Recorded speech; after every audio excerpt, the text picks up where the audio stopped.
Welcome back. It's great to see you again. So let's talk about analysis. We've learned how to ask the right questions, prepare data for exploration, and then process that data to make sure it's squeaky clean.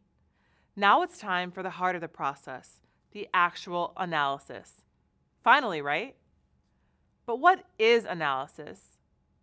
Basically, analysis is the process used to make sense of the data collected. It means taking the right steps to perceive and think about your data in different ways. The goal of analysis is to identify trends and relationships within the data so that you can accurately answer the question you're asking. To do this, you should stick to the 4 phases of analysis: organize data, format and adjust data, get input from others, and transform data by observing relationships between data points and making calculations. Okay, let's apply the 4 phases of analysis to a real-world scenario. Imagine you want to buy a gift for your friend Zara's wedding. The problem is you're not sure what to get her. Fortunately, you have a ton of data from her wedding website. But instead of reading all the data on her website and scrolling through a photo album of her and her partner, you go straight to the online registry, a wish list of gifts they'd enjoy. The registry is like a data set that you can analyze to make a decision. Now that you're checking out organized data in the registry, you want to make sure that the list of data, or gifts in this case, is formatted in a way that's easy to reference. Formatting data streamlines things and saves you time. Scrolling through hundreds of gifts can be time-consuming, so instead, you can adjust the data in a way that makes it easy to digest by filtering and sorting your data. You have a budget you want to stick to, so you sort the gift prices from low to high. You then filter prices to include gifts that are within your budget of $60. So you're working with a newly formatted list of data. At this point, it's good to remember that input from other people can also be really helpful when analyzing information and making decisions. You can check the list of gifts to figure out if anyone else has already bought any of the items.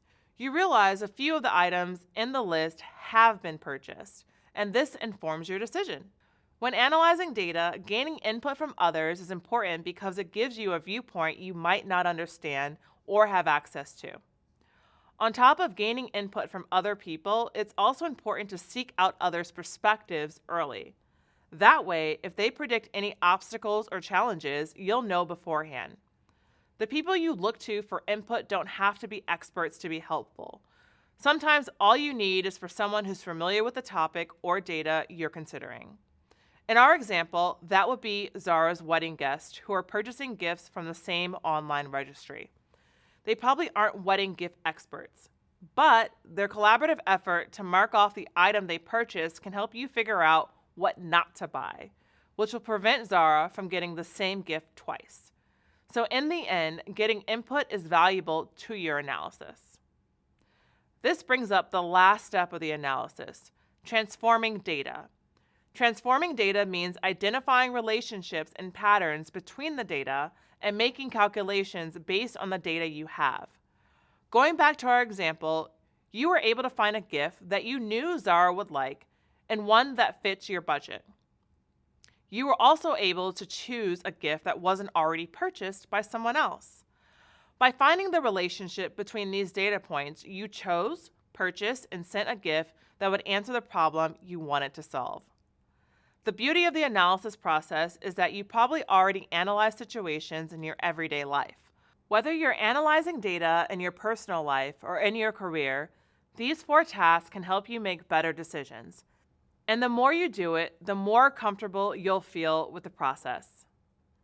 I hope this gives you a better understanding of the basics of analysis. As we move forward, we'll check out how to locate data for analysis, both in a spreadsheet and using SQL. When you're ready, you can go ahead. See you soon.